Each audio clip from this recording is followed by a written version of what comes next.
అందరికీ నమస్కారం. జై తెలంగాణ. కేసీఆర్ గారి నాయకత్వం. జై తెలంగాణ. తెలంగాణ మన వీరులకు. చెప్తా ఇక నలుగురు ఆడబిడ్డలు పాటలు పాడిన తర్వాత మళ్ళీ ఏం మాట్లాడినా కూడా సరిపోదు. అయినప్పటికీ కొంత చిరు ప్రయత్నం. పెద్దలందరికీ నమస్కారం. వేదిక పైన గౌరవనీయులైన మాజీ మంత్రివర్యులు ఉన్నారు, గౌరవ పార్లమెంట్ సభ్యులు ఉన్నారు, గౌరవ శాసనసభ్యులు ఉన్నారు, శాసన మండలి సభ్యులు ఉన్నారు, పార్టీ యొక్క పెద్దలందరూ ఉన్నారు. వారందరికీ కూడా హృదయపూర్వకంగా నమస్కారం. ఒకరి పేరు చెప్పకపోవడం భావ్యం కాదు. కాబట్టి దయచేసి అందరికీ, ఇక్కడికి విచ్చేసిన ప్రతి ఆడబిడ్డకి, ప్రతి అన్నకు, ప్రతి తమ్ముడికి, మా పత్రికా మిత్రులకి, తెలంగాణ ఉద్యమంలో కూడా వారు కూడా ఆనాడు టీజేఎఫ్ పేరు పెట్టి పోరాడిన మా కలం వీరులకు కూడా హృదయపూర్వకంగా అందరికీ తెలంగాణ ఆవిర్భావం సందర్భంగా వారికి శుభాకాంక్షలు తెలియజేసుకుంటూ, మరి ఇన్ని పాటలు విన్న తర్వాత ఒకసారి కేసీఆర్ గారు రాసిన ఒక పాటను కూడా మీకు గుర్తు చేయాల్సిన బాధ్యత నా మీద ఉందని నేను అనుకుంటా ఉన్నా. ఆనాడు ఉద్యమ స్ఫూర్తిని నింపడానికి ఎవరిలో కూడా మళ్ళీ తెలంగాణ వస్తుందా అనే అనుమానం ఉన్న వారందరి అనుమానాలు పటాపంచలు చేయడానికి కేసీఆర్ గారు స్వయంగా కలం పట్టుకుని రాసిన పాట ఒక చరణం. సిపాయిల తిరుగుబాటు విఫలం అయ్యిందని, సిపాయిల తిరుగుబాటు విఫలం అయ్యిందని అనుకుంటే వచ్చేదా దేశానికి స్వాతంత్రం, రాజీ లేని పోరాటమే విజయం సాధిస్తుంది, ముమ్మాటికి తెలంగాణ రాష్ట్రం వచ్చి తీరుతుంది. ఇది కేసీఆర్ గారు రాసిన పాట. ఇదెవరో వేరో కవో కళాకారుడో రచయితనో రాసిన పాట కాదు. స్వయంగా కేసీఆర్ గారు తాను కలం బట్టి, ఇది ఒక్కటి కాదు.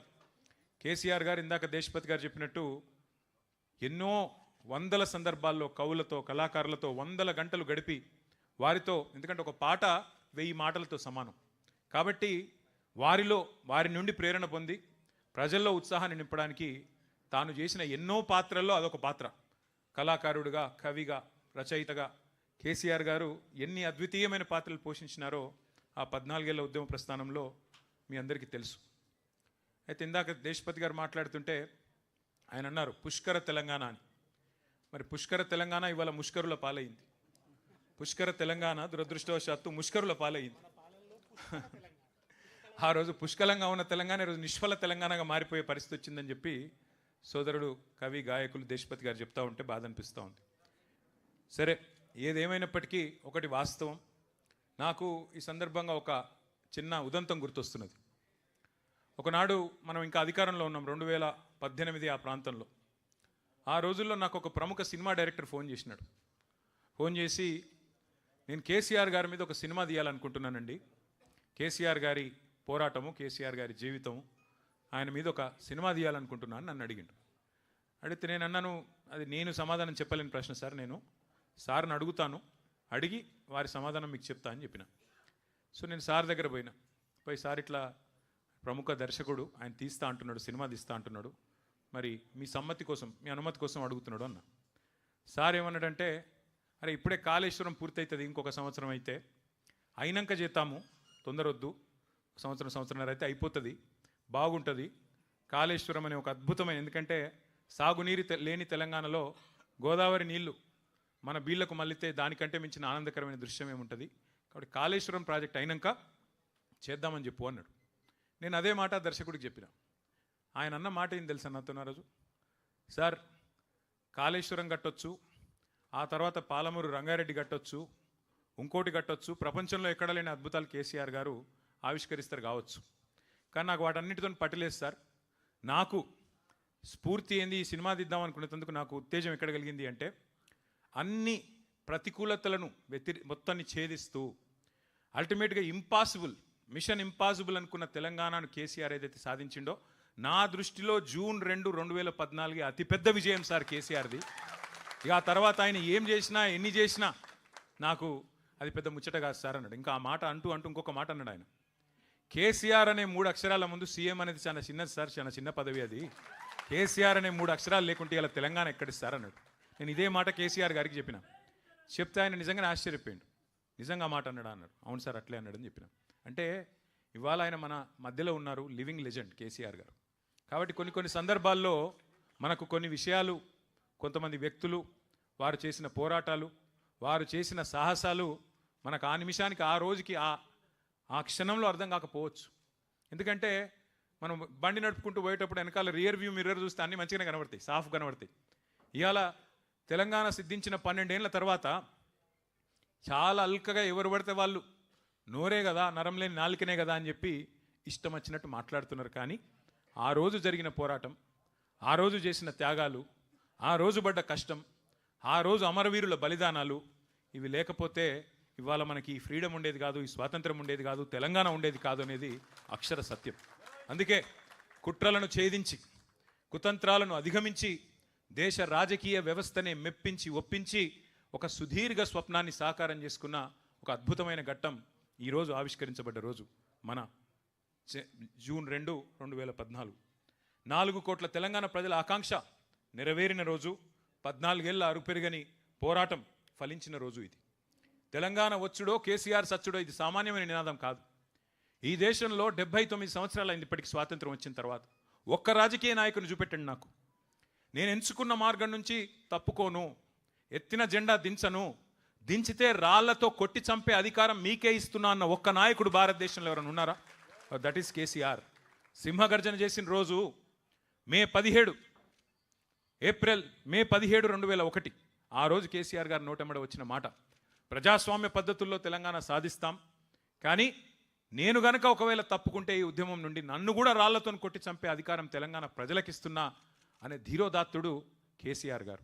అట్లాగే పదవీ త్యాగాలు కాదు, కేంద్ర మంత్రి, పార్లమెంటు, శాసనసభ సభ్యత్వము, డిప్యూటీ స్పీకర్, ఇది కాదు, ప్రాణత్యాగానికి కూడా వెనుకాడని మహానుభావుడు, మహానాయకుడు కేసీఆర్ గారు. ఇది చరిత్రలో మిగిలిపోతే సరే. ఇవాళ కొంతమంది అర్భకులు, అల్పసంతోషులు, కుక్కమూతి పిందెలు, అంగుష్ట మాత్రులు ఇష్టం వచ్చినట్టుగా మాట్లాడుతుండొచ్చు, చెలరేగిపోతుండొచ్చు, పైశాచిక ఆనందం పొందుతుండొచ్చు.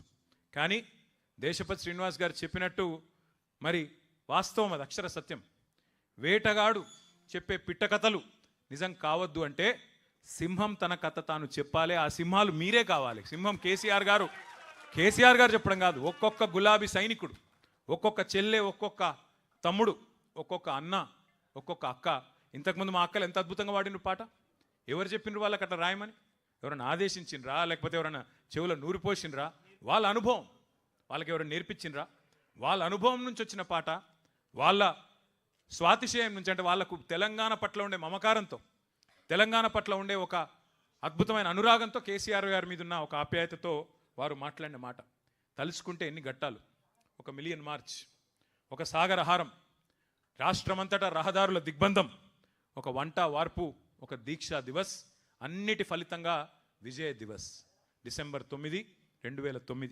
1 కాదు, 2 కాదు, ఎన్ని సందర్భాలు, మరి ఎన్ని రకాలుగా అద్భుతమైన పోరాటాలు జరిగినాయో నేను మీకు మళ్ళీ గుర్తు చేయాల్సిన అవసరం లేదని అనుకుంటా ఉన్నా.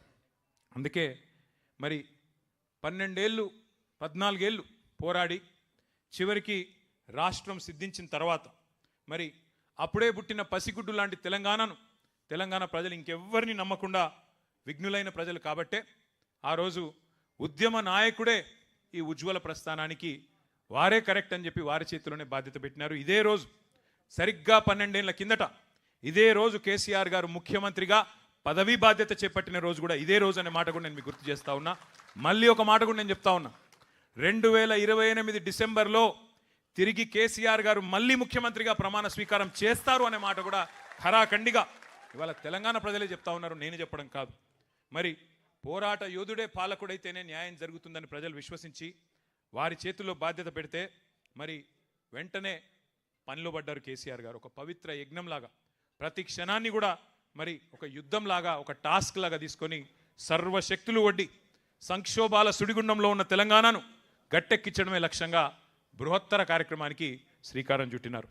దశాబ్దాలు మనను దహించిన సమస్యలు ఒక్కొక్కటిగా వాటిని పరిష్కారం చేసుకుంటూ వచ్చినారు. ఇప్పుడు చెప్పుకుంటూ పోతే 1 కాదు, 2 కాదు.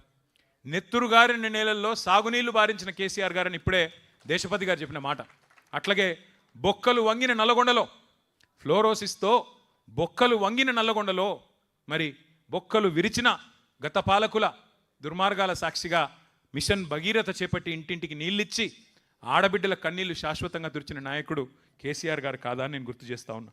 అరకొర సంక్షేమంతో 200 రూపాయల పెన్షన్ ఇచ్చి ఇయ్యనట్టుగా ఉండే ఒక పరిస్థితి నుంచి 2,000 రూపాయల పెన్షన్లు ఇచ్చి కడుపు నిండా బువ్వబెట్టి మన పిల్లలకు సన్నబియ్యంతో హాస్టళ్లలో బువ్వబెట్టి 6.5 లక్షల మంది పిల్లలను చదివించుకున్న ఒక విజ్ఞాన తెలంగాణగా మార్చే ప్రయత్నం కేసీఆర్ గారు చేసినారు.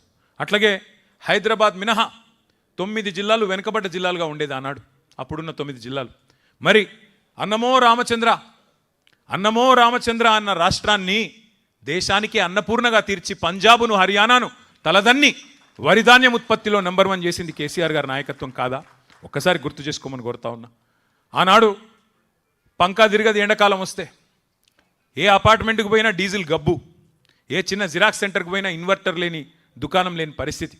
అట్లాంటి పరిస్థితి నుంచి 24 గంటల కరెంటు ప్రతి వర్గానికి, రైతులతో సహా ప్రతి వర్గానికి ఇచ్చిన ఒకే ఒక్క నాయకుడు భారతదేశంలో, ఉచితంగా వ్యవసాయానికి 24 గంటల విద్యుత్ ఇచ్చిన నాయకుడు కేసీఆర్ గారు కాదా? ఒక్కసారి గుర్తు చేసుకోండి. అట్లాగే పరిశ్రమలు తరలిపోతాయనే భయాన్ని తొలగించి పెట్టుబడిదారుల్లో కొండంత విశ్వాసాన్ని నింపి పరిశ్రమలను 3 లక్షల ఉద్యోగాలుంటే హైదరాబాద్లో ఐటీ రంగంలో 10 లక్షలకు చేర్చిన ఘనత కేసీఆర్ గారిది కాదా? కేసీఆర్ నాయకత్వాన్ని కాదా? గుర్తు చేసుకోండి నేను కోరుతా ఉన్నా. మరి నీళ్లు, నిధులు, నియామకాలు ఈ శీర్షికన మన పోరాటం ఏదైతే జరిగిందో దాన్ని ఆలంబనగా చేసుకునే మన పాలన సాగింది. నీళ్లు, ప్రతి నీటి బొట్టును వడిసిపట్టి బీళ్లుగా ఉన్న తెలంగాణ పొలాలకు మళ్ళిచ్చింది కేసీఆర్. ఇంటింటికి నల్లాలు పెట్టి ఆ నీటి చుక్కలో మరి మా ఆడబిడ్డల కన్నీళ్లు తుడిచింది కేసీఆర్. అట్లాగే నిధుల విషయంలో మన ప్రాంతంలో ఉత్పత్తి అయ్యే సంపద ఇక్కడే ఖర్చు అవుతుంది అని చెప్పి ఆనాడు నినదించి ఉద్యమం చేసి అల్టిమేట్గా రాష్ట్రం సిద్ధించిన తర్వాత తలసరి ఆదాయంలో కర్ణాటకను, గుజరాత్ను, మహారాష్ట్రను అన్నిటినీ తలదాన్ని అగ్రభాగాన భారతదేశంలో నెంబర్ 1 స్టేట్ తలసరి ఆదాయంలో చేసింది కేసీఆర్. అట్లాగే నియామకాల విషయానికి వస్తే ఇవాళ మాట్లాడుతున్న అర్భకులకు నేను చెప్పదలుచుకున్నా, 10 ఏళ్లలో 1,65,000 ఉద్యోగాల భర్తీతో పాటు 2.32 లక్షల ఉద్యోగాల భర్తీకి రంగం సిద్ధం చేసిండు కేసీఆర్. భారతదేశంలో ఎక్కడ ఇంత పెద్ద ఎత్తున మరి ఆనాడు నియామకాలు జరగలేదు. అట్లాగే ఒక వర్గం కాదు, సబ్బండ వర్గాలు, బీసీ, ఎస్సీ, ఎస్టీ, మైనారిటీ, అగ్రవర్ణాల్లో ఉండే పేదలు అందరి జీవితాల్లో వెలుగులు నింపే ప్రయత్నం చేసింది కేసీఆర్. ఆసరా పెన్షన్ల నుంచి అమ్మఒడి దాకా సంక్షేమంలో ఒక మానవీయ కోణాన్ని, మానవతకు మారు పేరుగా కేసీఆర్ గారిని పరిచయం చేసింది ఆ 10 ఏళ్ల పాలన. 1 కాదు 2 కాదు చెప్తే కళ్యాణ లక్ష్మి, కేసీఆర్ కిట్లు, వినూత్న పథకాలు, మాతా శిశు మరణాలను తగ్గించిన పథకాలు, మానవీయమైన ఆలోచనలు, వృద్ధులకు కంటి చూపు ఉండదని ఆలోచన చేసి కంటి వెలుగు లాంటి పథకం పెట్టిన మహానుభావుడు భారతదేశంలో ఉన్నారా? ఆలోచించమని చెప్పి నేను కోరుతా ఉన్నా. 1 కాదు 2 కాదు విప్లవాత్మకమైన కార్యక్రమాలు. రైతు బంధు అనేది ఒక విప్లవం. అది సాధారణ అల్లాటప్ప నాయకులతోని జరిగే నిర్ణయం కాదు. రిబ్బన్లు కట్ చేసేందుకు జేబుల కత్తెరలు పెట్టుకొని తిరిగే నాయకులకు అర్థమయ్యే పథకం కాదది.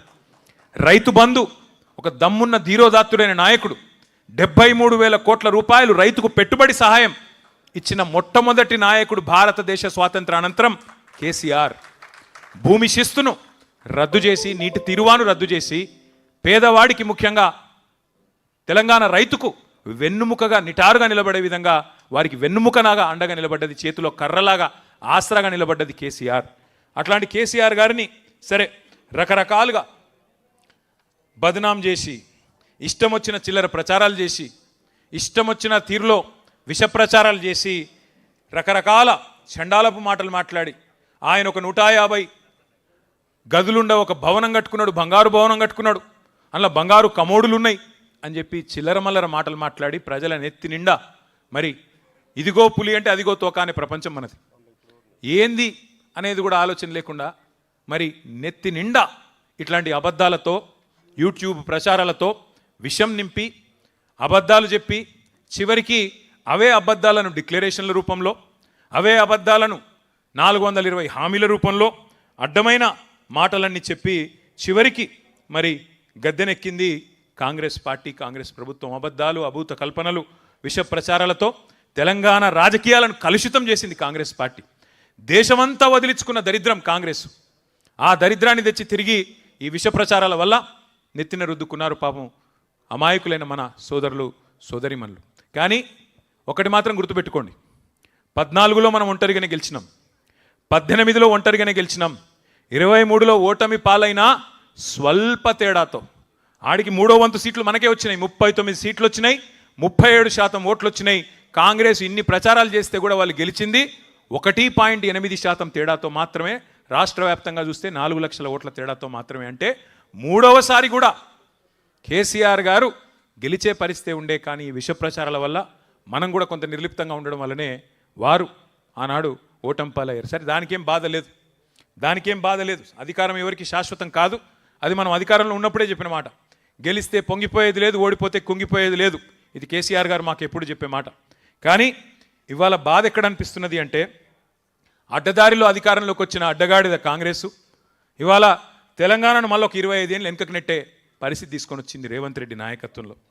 గ్యారంటీల గారడీలతోని గద్దెనెక్కిన రేవంత్ రెడ్డి ఇవాళ వడ్డిచ్చిన విస్తర్ లాంటి రాష్ట్రాన్ని కుక్కలు చింపిన ఇస్తారు చేస్తూ ఉన్నాడు. వడ్డిచ్చిన విస్తర్లాగా పెట్టిన పొయ్యి కట్టిన ఇల్లు అన్నట్టు ఆయన చేతిలో పెడితే పంచభక్ష పరమాణాలతో ఇవాళ పూర్తి స్థాయిలో కుక్కలు చంపిన విస్తారులాగా తయారు చేస్తూ ఉన్నాడనే బాధ కలుగుతూ ఉన్నది. ఈ 30 నెలల్లో సరిగ్గా ప్రభుత్వానికి కూడా 50% టైం అయిపోయింది. ఈ రోజుతో రేపటితో ఈ 30 నెలల్లో కుప్పకూలని రంగం లేదు, మోసపోయి గోసపడని వర్గం లేదు. సంతోషంగా సాగిన వ్యవసాయం ఇవాళ సంక్షోభంలో కూరుకొని పోయింది. రైతు బంధు లేదు, ఎరువులు ఇచ్చేటోడు లేడు, కనీసం పలకరించేటోడు లేడు. ఆరుగాలం కష్టపడి పండించిన రైతు ఇవాళ 60 రోజులు పడిగాపులు గాయాల్సిన పరిస్థితి వస్తున్నదా ధాన్యం అమ్ముకోవడానికి? 60 రోజులు 70 రోజులు ఆనాడు ధాన్యాన్ని కళ్ళకద్దుకొని కొనుక్కునే ప్రభుత్వం పోయి ఇవాళ కాళ్ళు పట్టుకున్నా కనికరించని దౌర్భాగ్య ప్రభుత్వం వచ్చిందనే బాధ కలుగుతూ ఉన్నది. ఇది వాస్తవం. ఒక రైతులు మాత్రమే కాదు, పెట్టుబడిదారులకు స్వర్గధామంగా ఎదిగిన తెలంగాణలో ఇవాళ పారిశ్రామికవేత్తల తలకు తుపాకులు పెట్టే పరిస్థితి వచ్చింది. ఇక్కడ నుంచి పారిశ్రామికవేత్తలు గుజరాత్కు, తమిళనాడుకు, ఆంధ్రాకు పారిపోయే పరిస్థితి వచ్చింది. 10 ఏళ్ల పాటు కష్టపడి ఒక్కొక్క నీటి బొట్టును ఒడిసిపట్టి మరి మన బీడు భూములకు మళ్ళించిన కేసీఆర్ గారి నాయకత్వాన్ని ఇవాళ బదనాం చేయాలనే ఉద్దేశంతో సాగునీటి ప్రాజెక్టుల మీద కేసీఆర్ గారి ఆనవాళ్ళ మీద కుట్రతో కక్షగట్టి చెరిపేసే ఒక చిల్లర ప్రయత్నం జరుగుతున్నది. ఒకవైపు కృష్ణ, మరొక వైపు గోదావరి. ఒకప్పుడు మన కవులు పాడేది, దేశపతి గారు కూడా ఎన్నో సందర్భాల్లో పాడారు, రసమై బాలకృష్ణ గారు పాడినారు. గోదావరి కృష్ణమ్మ మన బీళ్లకు మల్లాలి, పచ్చని తెలంగాణ మరి మాగాణమై మెరవాలని చెప్పి అందశ్రీ గారు రాసిన పాట. ఆ పరిస్థితి నుంచి మళ్ళీ ఒకసారి ఇవాళ ధీమాగా బతికిన రైతును సంక్షోభంలోకి నెట్టే విధంగా గోదావరి కృష్ణా జలాలను కూడా గురువు గారికి సంతర్పణ చేసే కార్యక్రమం చేస్తున్నాడు రేవంత్ రెడ్డి గారు. గురువు గారికి గురుదక్షిణగా ఇచ్చుకునే ఒక దౌర్భాగ్య పరిస్థితి తీసుకొచ్చినాడు తెలంగాణ రాష్ట్రం వచ్చిన తర్వాత. కానీ నేను ఇందాక చెప్పినట్టు 50% టైం అయిపోయింది దరిద్రానికి. ఇంకా మిగిలింది కేవలం 18 నెలలు మాత్రమే. చివరి సంవత్సరం రేవంత్ రెడ్డిని కూర్చున్న కుక్క కూడా లేవదు, ఆయనకు కూర్చున్న కుక్క కూడా లేసి సల్యూట్ కొట్టది. మిగిలింది 18 నెలలే. అందుకే ఇవాళ బాధపడుతున్నారు తెలంగాణ రైతన్నలు. అన్న వస్త్రానికి పోతే ఉన్న వస్త్రం పోయినట్టు అయింది, ఇది ఎక్కడ దరిద్రం అని చెప్పి బాధపడే పరిస్థితి వచ్చింది. 70 లక్షల మంది తెలంగాణ రైతన్నల నోట ఇవాళ ఒకటే మాట వినబడుతున్నది. 4 సార్లు రైతు బంధును ఎగ్గొట్టిన నయవంచకుడు రేవంత్ రెడ్డి, యూరియా కూడా ఇవ్వని చాతగాని అసమర్థ ముఖ్యమంత్రి రేవంత్ రెడ్డి, పంటను కొనలేని సన్నాసి రేవంత్ రెడ్డి. ఇది నేను చాలా పొలైట్గా మాట్లాడుతున్నా, మళ్ళా ఈయన అహంకారం అని మాట్లాడతారు. నేను మాట్లాడే మాటలు చాలా తక్కువ మాట్లాడుతున్నా. మీరు రైతుల కాడికి పోతే, మీరు మైకు పెడితే రైతులు ఇవాళ మాట్లాడే భాష ఇంకొకడు రేషం ఉన్నోడైతే హుస్సేన్ సాగర్లో దూకి చచ్చిపోవాలి. అటువంటి మాటలు మాట్లాడుతున్నారు ఇవాళ రైతులు. వాస్తవం ఇది. రైతులనే కాదు, తెలంగాణలోని తమ్ముళ్లను, చెల్లెళ్లను ఆశపెట్టి అశోక్ నగర్లో రోడ్డు మీద కూసోబెట్టి 2 ఉద్యోగాలు ఊడగొట్టండి, కేసీఆర్ది కేటీఆర్ది, మొదటి సంవత్సరంలోనే 2 లక్షల ఉద్యోగాలు ఇస్తానని మాట చెప్పిండు రాహుల్ గాంధీ. ఇలా ఎక్కడ చచ్చిండు రాహుల్ గాంధీ? అశోక్ నగర్కి వచ్చేందుకు మొహం జల్తలేదా? ఎక్కడ పోయినావు రాహుల్ గాంధీ? మొదటి సంవత్సరంలో 2 లక్షల ఉద్యోగాలు ఇస్తానన్న సన్నాసి రాహుల్ గాంధీ 2.5 ఏళ్ళైంది, ఇప్పటివరకు 4,000 ఉద్యోగాలు కూడా నీ ప్రభుత్వం ఇవ్వలేదు కదా. వస్తావా అశోక్ నగర్కు? సెక్యూరిటీ లేకుండా వచ్చే దమ్మున్నదా అశోక్ నగర్ చౌరస్తాకు? చిక్కడపల్లి లైబ్రరీకి వస్తావా రేవంత్ రెడ్డి? ఇప్పుడు ఎట్లా అయిపోయిందంటే చిక్కడపల్లి లైబ్రరీకి వస్తలేడు రేవంత్ రెడ్డి, చిక్కడు దొరకడన్నట్టు తప్పించుకొని తిరుగుతూ ఉన్నాడు సందులలో వాడి. సెక్యూరిటీ లేకుండా బయటికి వచ్చే పరిస్థితి కూడా కాంగ్రెస్ మంత్రులకు కానీ ఇవాళ ఆ నాయకులకు కానీ లేదు. వాస్తవం ఏంది అంటే ఇవాళ మొత్తం తెలంగాణనే ఒక ధర్నా చౌక్ అయిపోయినట్టుగా కనబడతా ఉన్నది. తెలంగాణ మొత్తం ఇవాళ ఒక సంక్షోభంలో కూరుకుపోయినట్టుగా కనబడుతున్నది.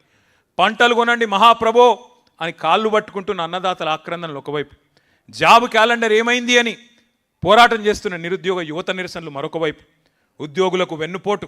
6 నెలలనే పీఆర్సీ అన్నాడు.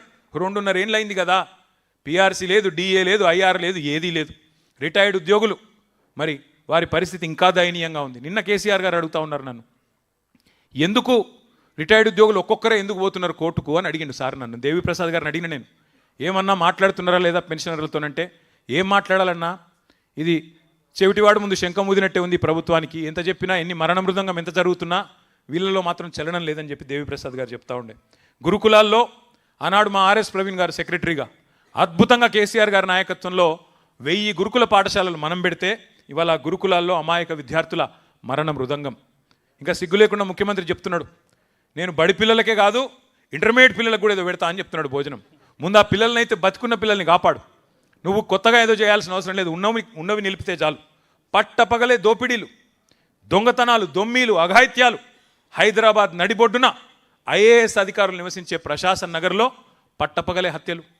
ఇంకా దరిద్రం ఏంటంటే 1-2 కాదు అఘాయిత్యాలు, ఎక్కడికక్కడ చందానగర్లో, హైదరాబాద్లో, కరీంనగర్లో ఉదయం పూట 11 గంటలకు 5 తుపాకులు పట్టుకొని పోయి తుపాకుల కాల్పుల మూతలతో దద్దరిల్లుతున్నది వాళ్ళ తెలంగాణలో. వాళ్ళ తెలంగాణలో శాంతి లేదు, ప్రజలకు భద్రత లేదు. 10 ఏళ్ళు పరుగులు పెట్టిన ఆర్థిక రంగం ఇలా కుదేలైపోయే పరిస్థితి. ఒక్క ఇటుక కూడా పేర్చలేదు రేవంత్ రెడ్డి గారు. ఒక్క ఇటుక పేర్చకుండా ఇవాళ 4 లక్షల కోట్ల అప్పును నెత్తి మీద రుద్దిండు రేవంత్ రెడ్డి. ఒక్క కాలువ దవ్వింది లేదు, ఒక్క చెరువు కట్టింది లేదు, ఒక్క ఇటుక పెట్టింది లేదు, కనీసం పెన్షన్లు ఇచ్చింది లేదు, పోనీ రైతు బంధు వేసింది కూడా లేదు. ఏం చేసినవయ్యా 4 లక్షల కోట్లు అంటే? రైతు బంధు బంద్ అయింది కానీ రాహుల్ బంధు మాత్రం బ్రహ్మాండంగా నడుస్తున్నది ఇవాళ తెలంగాణలో. టింగు టింగుమని రాహుల్ గాంధీ ఖాతా మాత్రం మారుమోగుతున్నది కానీ తెలంగాణ రైతుల ఖాతాల్లో మాత్రం డబ్బులు పడతలేవు. ఇది వాస్తవం. ఇక నేను చెప్పాలంటే చాలా ఉన్నాయి కానీ ఒకటి మాత్రం పక్కా, ఇవాళ తెలంగాణ ముక్త కంఠంతో కోరుతున్నది ఒకటే, కాంగ్రెస్ పోవాలే, కేసీఆర్ తిరిగి రావాలే. అందుకే మిత్రులందరితో కూడా నా ప్రార్థన ఒకటే, మనం అధికారం కోసం కాదు మన పోరాటం. అధికారం యాదృచ్ఛికంగా వస్తే వస్తుంది, రాకపోతే రాదు, దాని గురించి బాధ లేదు. అధికారం కోసం ఇవాళ ఆరాటం ఏమీ లేదు. కానీ తెలంగాణ కష్టపడి సాధించిన తెలంగాణ, పదవీ త్యాగాలతో పాటు ప్రాణత్యాగాలతో సాధించిన తెలంగాణ ఇవాళ భ్రష్టులు పాలిస్తుంటే, ముష్కరుల పాలవుతుంటే, ఆ తెలంగాణ తల్లి నెత్తిన కిరీటాన్ని ఎత్తుకొని పోతుంటే, తెలంగాణ తల్లి నడుముకున్న వడ్డానాన్ని దొంగతనం చేసుకొని పోతుంటే చూస్తా ఊరుకోవడం తెలంగాణలో పుట్టిన ఏ తమ్ముడికి, ఏ చెల్లెకి ఇది మంచిది కాదు. అందుకే అందరం ముక్త కంఠంతో ప్రతిజ్ఞ చేద్దాం, ముక్త కంఠంతో పునరంకితం అవుదాం. దయచేసి ఎవరు కూడా పోవద్దు. ప్రతిజ్ఞ చేసిన తర్వాతనే ఇక్కడ నుంచి కదలాలి. ప్రతిజ్ఞ చేసి పునరంకితం అవుతామని చెప్పి అందరం కూడా డెడికేటెడ్గా ముందుకు పోవాల్సిన అవసరం ఉన్నది. ఇప్పుడు నేను ఆ ప్రతిజ్ఞ చదువుతాను. దయచేసి మీరందరూ కూడా లేచి కుడి చేయి ముందుకు జాపి, కుడి చేయి, మీరు ముందర కూర్చున్న వాళ్ళు కూర్చోండి, ముందర కూర్చున్న వాళ్ళు మాత్రం కూర్చోండి. ఇక్కడ వాళ్ళకి అడ్డం, కెమెరాలకు అడ్డంగా ఉండకండి, మిగతా వాళ్ళు కూర్చోండి. కుడి చేయి ముందుకు జాపి, దయచేసి కుడి చేయి ముందుకు జాపి నేను చదువుతాను. మీరు దయచేసి మీరు కూడా వెంటనే మీరు కూడా చేయాలని చెప్పి ప్రార్థన. సుసంపన్నమైన ప్రకృతి సంపద, మహోజ్వల చరిత్ర కలిగిన ఈ పవిత్ర తెలంగాణ నేలపై జన్మించినందుకు నేను ఎంతో గర్విస్తున్నాను. కేసీఆర్ గారి నాయకత్వంలో ఎందరో అమరవీరుల త్యాగాలతో సాధించుకున్న తెలంగాణ దశాబ్ద కాలంలోనే సమగ్ర అభివృద్ధి సంక్షేమాలతో సస్యశ్యామలంగా వర్ధిల్లింది. నా తెలంగాణ రాష్ట్రాన్ని నేను గుండెల్లో పెట్టి కాపాడుకుంటాను. కానీ నేడు అబద్ధపు హామీలతో అధికారంలోకి వచ్చిన నయవంచక పాలనలో మన రైతాంగం, అన్ని వర్గాల ప్రజలు కష్టాల పాలైనారు. తెలంగాణ వ్యతిరేక శక్తుల కుట్రల వల్ల మన అస్తిత్వానికి, ఆత్మగౌరవానికి ముప్పు పొంచి ఉన్నది. ఈ విపత్కర పరిస్థితుల్లో తెలంగాణ అస్తిత్వ రక్షణే నా ప్రథమ కర్తవ్యంగా భావిస్తూ మరో ప్రజా పోరాటానికి నన్ను నేను పునరంకితం చేసుకుంటున్నాను. తెలంగాణ తల్లి సాక్షిగా, భారత రాజ్యాంగ నిర్మాత బాబాసాహెబ్ అంబేద్కర్ సాక్షిగా తెలంగాణ అమరవీరుల సాక్షిగా గౌరవనీయులు కేసీఆర్ గారి నాయకత్వంలో తెలంగాణ వ్యతిరేకుల కుట్రలను ఛేదిద్దాం, మన తెలంగాణను రక్షించుకుందాం అనే నినాదంతో నిరంతరం ఉద్యమిస్తానని మనస వాచ కర్మన ప్రతిజ్ఞ చేస్తున్నాను. జై హింద్, జై తెలంగాణ, జై కేసీఆర్. Thank you. అందరు మిత్రులందరికీ ధన్యవాదాలు. నాకు సిరిసిల్ల వెళ్ళేది ఉన్నది, అక్కడ